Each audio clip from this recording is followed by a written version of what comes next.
안녕하십니까. SPM 리서치의 김영재입니다.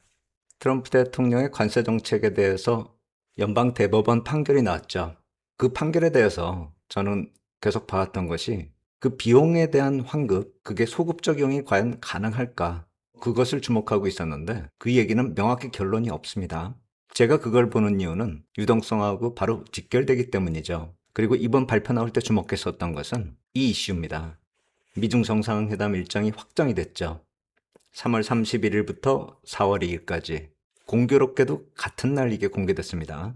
그리고 타이밍도 정상회담 한 달 전쯤에 이 관세 정책에 대해서 가장 민감하게 반응할 곳이 중국이죠. 트럼프 역시 마찬가지로 중국을 겨냥한 조항들이 많기 때문에 이 정상회담하고 연결해서 생각할 수 있죠. 그리고 또 하나, 베센트 재무장관이 당일 달라스 경제클럽에서 스피치가 있었습니다. 그 스피치 내용도 중요하지만 지난 재무부 분기 자금 조달 계획에서 나왔었던 두 가지 이슈를 제가 주목하고 있는데, 하나는 재무부 분기말 잔고를 9천억 달러로 증액하는 거고요. 또 하나는 재무부하고 페드의 밸런스 시트를 통합한다라는 그 내용입니다. 이것이 캐비너시의 페드의 대차대조표를 축소해야 된다라는 그런 원론적인 생각하고도 연결될 수 있겠지만, 이번 일하고 연결해서 생각해 본다라고 한다면 유동성 관련해서 상당한 준비를 미리 했었다, 그렇게 연결해서 볼 수도 있지 않을까. 물론 관세가 환급이 되는 게 쉽지 않을 것이다, 불가능할 수도 있다라고 생각이 되는데, 일단 버퍼는 충분히 확보되어 있는 상황이기 때문에 시장에 주는 불안감은 많이 축소된 상태고, 오히려 경우에 따라서는 유동성 공급의 모멘텀이 될 수도 있다는 것이죠. SLR 규제 완화처럼 시간이 많이 걸리는 문제가 아니라 법 개정 없이 기존의 규칙을 보는 관점만 조금 바꾼다면 유동성 공급에 큰 모멘텀이 될 수 있는 그런 사안들이 계속 거론되고 있다는 것이죠. 특히나 최근에 AI 관련된 버블 얘기가 많이 나오고 있죠. 근데 시장은 안 무너집니다. AI 버블, 매그7 기업들이 신뢰도가 많이 약해지고 있죠. 그 와중에 시장은 에너지 쪽, 지역은행 쪽, 그리고 산업재 섹터, 부동산 쪽으로도 관심이 옮겨가고 있습니다. 시장이 이렇게 반응한다는 게 선반영 관점에서 본다면 산업 흐름 자체가 극단적인 차별화가 좀 완화되는 사이클로 들어갔다, 이렇게 볼 수도 있겠죠. 그런데 그러한 사이클은 항상 주기적으로 변하기 때문에 어느 정도 이러한 움직임이 반영이 됐다라고 한다면, 그리고 여러 가지 AI 버블 관련된 얘기가 시장에 많이 나왔기 때문에 그거 역시 마찬가지로 버블 우려감이 하나 둘씩 반영이 되었다라는 측면에서 본다면은 이제 본격적으로 순환 사이클이 들어갈 수 있다라는 그 타이밍에서 이 이슈가 나왔다라는 것이죠. 오늘은 관세 관련해서 중요 포인트 한번 짚어보고요. 그리고 그것이 시장 유동성 쪽으로 어떻게 영향을 미칠지, 세 번째로 4월이 중요한 분기점으로 보고 이어지는 스토리로 계속 말씀드리고 있는데, 이게 4월과는 또 어떻게 연결이 될지, 오늘은 그 세 가지 관점으로 말씀을 드리도록 하겠습니다. 여러 가지 측면에서 시간이 좀 많이 걸릴 것 같다라는 생각이 듭니다. 지난 주말에 트럼프 대통령이 대법원 판결이 나온 다음에 관세를 전체적으로 10% 적용하겠다, 그렇게 대안을 얘기했죠. 주말에는 그것을 15%로 올리겠다라고 그랬습니다. 최대치죠. 뉴욕타임스 반응 한번 보죠. 일부 경제학자들이 이번 판결이 당장은 물론이고 앞으로도 아예 가격을 낮추지 않을 수 있다, 그걸 벌써부터 경고하고 있습니다. 그러니까 가격을 인상한 기업들이 이렇게 하루 만에 정책이 변하는 그런 불확실한 상황에서 가격을 과연 낮출까?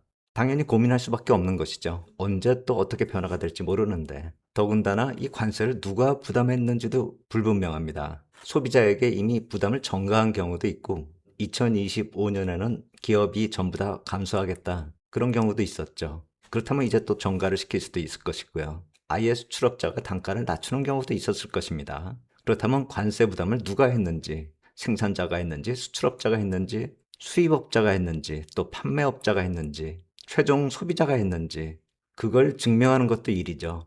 그래서 이 비용을 회수하기까지 이미 환급을 요청한 기업도 있고 앞으로 할 기업들도 있는데, 그 환급을 받기까지 상당히 긴 시간이 들 건 당연하고, 설사 기업들이 그걸 돌려받는다 하더라도 또 그걸 소비자에게 돌려줄지, 그것도 의문이죠. 누가 부담한지도 불분명하고 어느 정도 부담했는지, 과연 기업이 돌려받으면 소비자에게 돌려줄지, 이 모든 게 웨이팅 게임이 된다라는 것입니다. 벌써부터 소송하고 있는 그런 기업 리스트 얘기 나오고 있죠. 알코아, 코스트코, 구디어 타이어, 고프로 이런 글로벌 기업들이 이미 소송에 진입했다는 것이죠.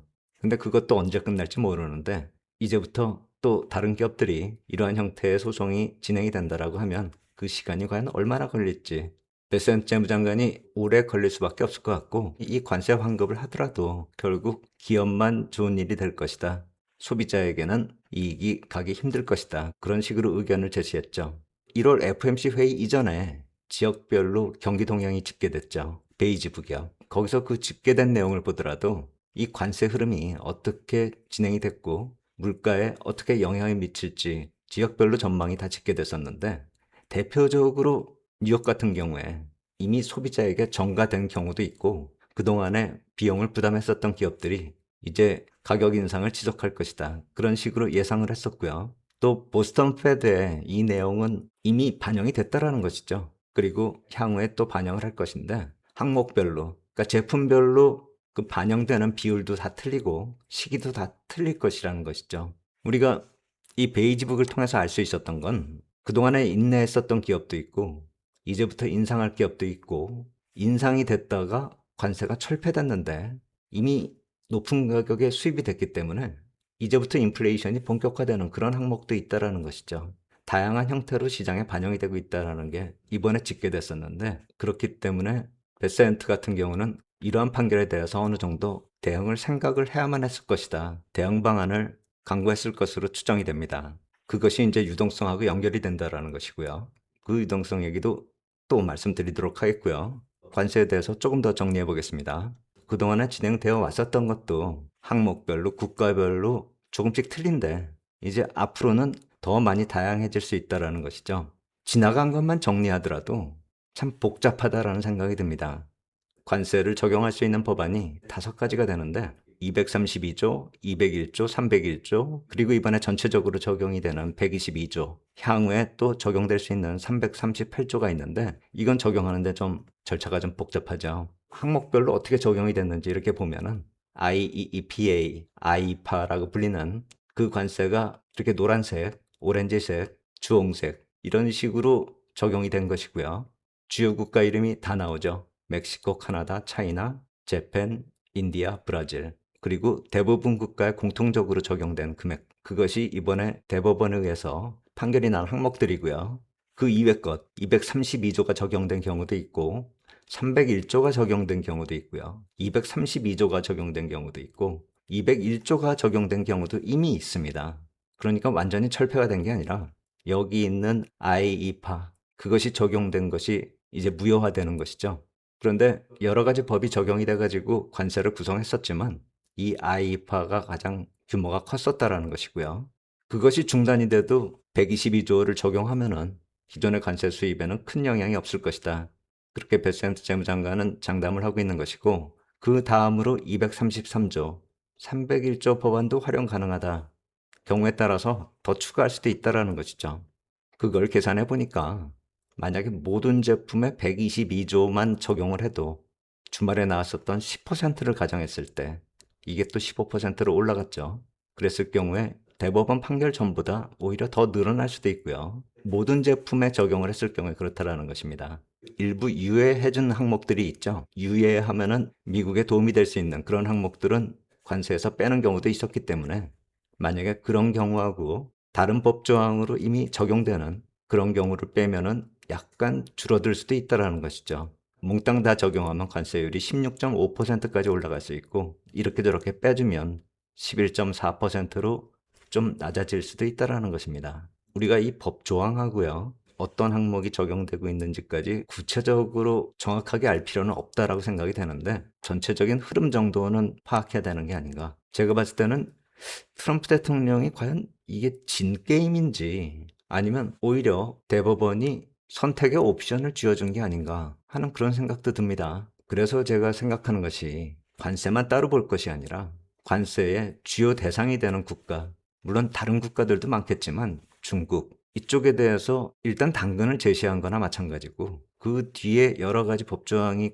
적용 가능할 수 있다. 그건 채찍이 될 수도 있겠죠. 선택의 폭이 넓어졌다라는 것입니다. 그렇다면 이러한 대법원 판결, 트럼프 대통령이나 베센트 재무장관 미리 어느 정도 준비를 해놨던 게 아닌가 전 그 생각도 합니다. 정상회담 일정이 동시에 발표된 것도 그렇고요. IEEPA에 적용이 많이 된 것도 중국이고 펜타닐이 거론된 것도 중국이죠. 301조, 201조, 232조 이 적용되는 품목들도 대부분이 중국하고 연결됩니다. 대법원 판결이 난다 해서 이 부분은 안 없어지죠. 여기에 관련된 내용일 뿐이죠. 결국 미중 정상회담으로 이어질 때는 과연 트럼프 대통령 입지가 약해졌을까를 생각해 볼 필요가 있다라는 것이죠. 오히려 협상에 있어서 유리해진 것 아닌가라는 생각을 할 수 있는 것이죠. 특히나 여태까지 진행되어 온 그런 결과들, 경제에 미친 영향이나 정치적으로 지지율 측면에서 봤을 때 별로 그렇게 좋은 성과를 내지 못하고 있었습니다. 이 리셋을 할 수 있는 기회가 되는 것이죠. 시장에서는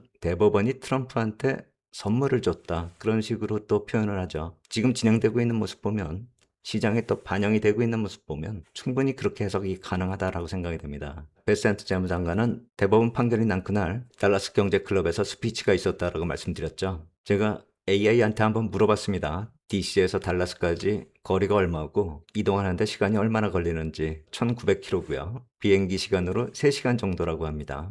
대법원 판결이 나고 트럼프 대통령 기자회견이 있었죠. 그리고 베센트 재무장관의 스피치도 있었습니다. 그런데 그 내용 중에 대응 방안이 나오죠. 트럼프 대통령이 얘기한 것과 거의 유사합니다. 대법원 판결 전후로 해서 DC에서 달라스까지의 움직임을 생각해 본다면 미리 준비했다라고 보는 게 맞겠죠. 물론 이동하면서 이러쿵저러쿵 협의를 할 수도 있겠지만 판결이 나고 트럼프 대통령 회견, 베센트 재무장관의 스피치 일정들을 이렇게 보면은 중간에 구체적인 협의를 하기에는 좀 무리가 있는 그런 이벤트 배열이죠. 미리 대비할 수 있었던 그런 움직임이었다 이렇게 생각할 수도 있고 여러 가지 시나리오를 미리 준비하고 그 중에 어떤 시나리오가 나왔을 때 이렇게 대응한다 라는 그런 식의 대응일 수도 있겠는데 그 정도로 준비를 했었고 미중 정상회담 일정이 동시에 나왔다라는 점을 생각해 본다면 준비가 상당히 잘 되어 있었고 트럼프에 대한 선물이었다 이런 식으로 평가하는 것이 어찌 보면 당연한 게 아닌가 라는 생각이 듭니다.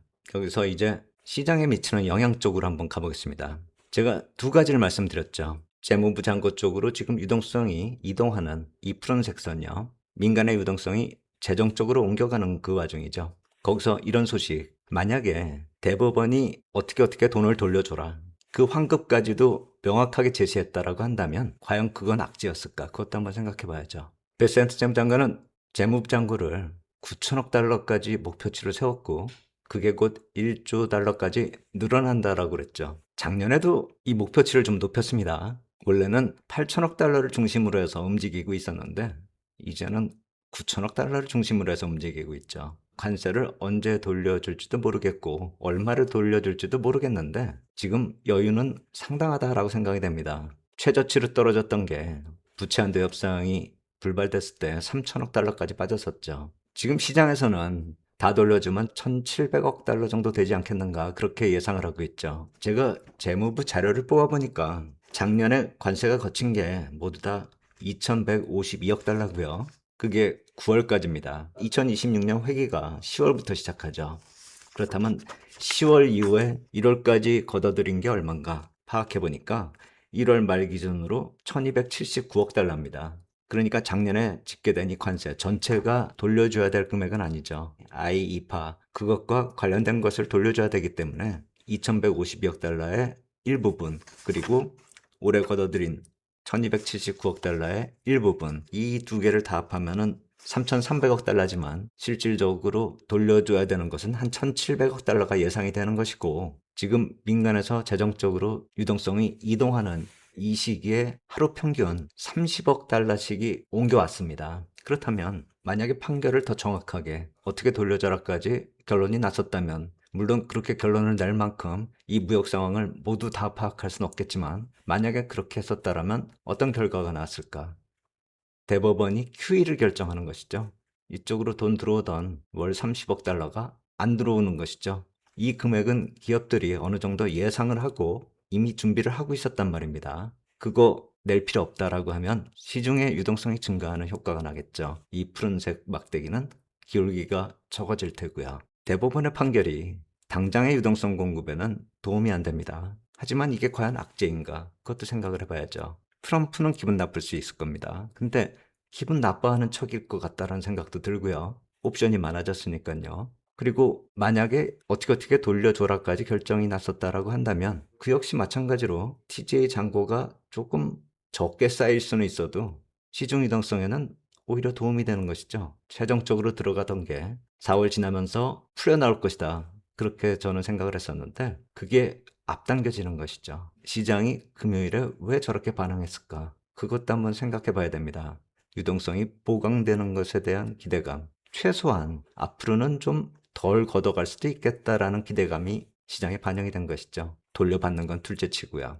그런데 그걸 10%를 부과하겠다라고 하니까 유동성 효과가 크게 나타나기는 힘들겠지만 좀 줄어들 수는 있겠다라는 생각이 들었겠죠. 그리고 이러한 불확실성 자체가 노출이 된 것에 대한 반응이다. 그렇게 볼 수도 있는 것이고요. 각각의 자산이 그걸 다 반영을 한 것입니다. 유동성과 바로 직결이 되는 크립토 시장 반등 나오고 주식시장도 반등이 나오고 재정에 좀 부담이 될 수도 있기 때문에 국채 시장 좀 약세 보이고 귀금속이 또 반등하고 이런 식으로 시장에 영향을 준 것이죠. 하지만 주말에 15%까지 늘렸기 때문에 지난 주말의 모습이 계속 유지된다라고 보기는 좀 힘들 것 같습니다. 그리고 참고적으로 크립토 같은 경우는 또 다른 스토리가 있죠. 백악관에서 크립토 정책 관련한 회의가 지난주에 있었죠. 거기서도 물론 확실한 결론이 나진 않았는데 스테이블 코인 발행하면서 기존 IB들 유동성이 유출되는 게 아닌가 하는 그게 큰 쟁점 중에 하나인데 우리가 한 가지 또 기대해 볼 수 있는 건 백악관 쪽에서 그 합의 관련해서 데드라인을 3월 1일까지로 정한 것이죠.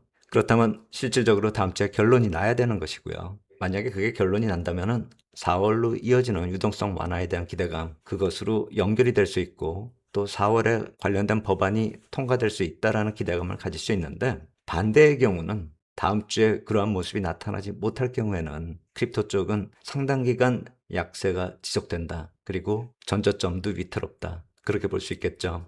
그래서 단순히 대법원 판결을 크립토 쪽으로 연결하는 건 다른 요인도 생각을 해야 되는 것이고 금요일의 흐름으로 좀 한정할 필요가 있습니다. 크립토 쪽은 다음 주가 상당히 중요할 것 같다는 생각이 듭니다. 그리고 유동성 관련돼서 말씀을 드리고 있었는데 이 점도 상당히 중요하다고 봅니다.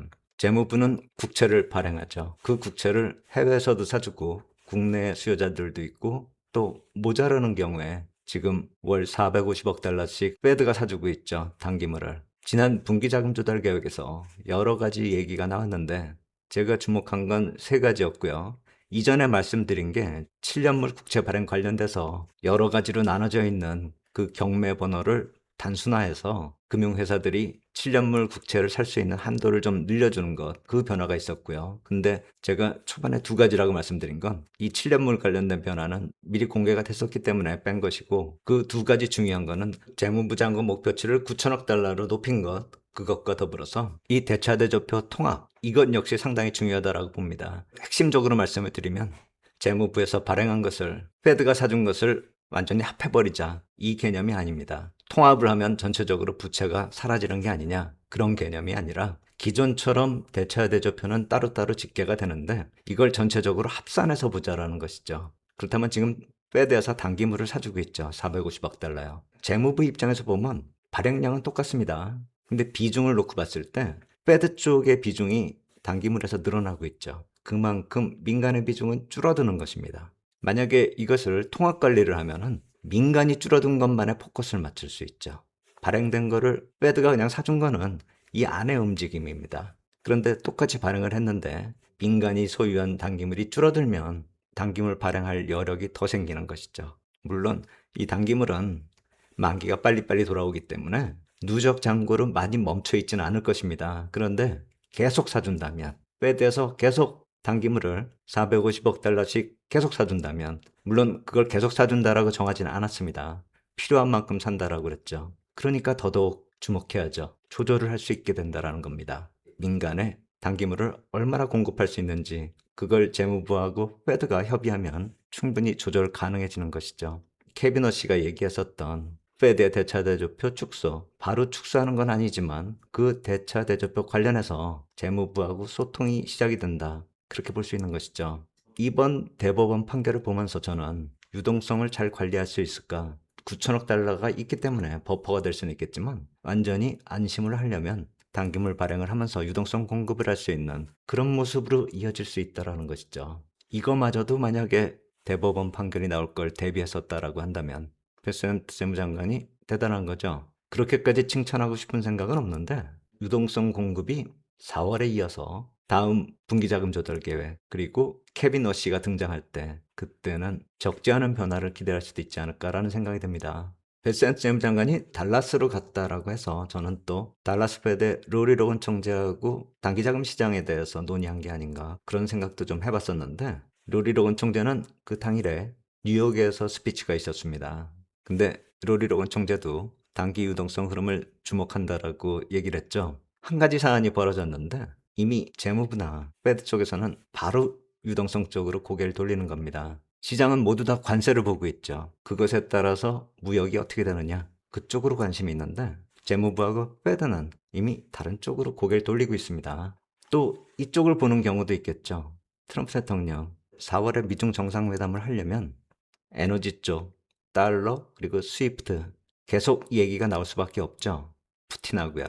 그리고 나서 국채 포함한 얘기가 나올 수 있고 당연히 에너지 얘기 나올 수 있죠. 거기에 유동성 관련해서 그동안은 워시가 히든카드가 되는 그런 경우를 전 생각을 했었는데 이제 이 대법원 판결 때문에 트럼프 대통령 본인도 카드를 쥐게 됐다라는 것입니다. 그리고 그러한 흐름이 매그7 AI 산업이 헤매고 있는 그 와중에서 나머지 산업이 움직일 수 있는 그런 여력을 만들어주고 있는 것이죠. 단순히 유동성 공급이 아니라 에너지와 더불어서 산업재가 움직일 수 있는 여력, 그리고 유동성 관련해서는 지역은행과 부동산이 움직일 수 있는 그런 흐름으로 이어지고 있다는 것이죠. 크립토로 시작하는 3월 흐름, 3월 말에 미중 정상회담, 4월 이후는 유동성이 본격적으로 변화되는 시기고요. 4월 말에는 재무부와 페드 대차 대조표 관련된 얘기가 나올 수 있습니다.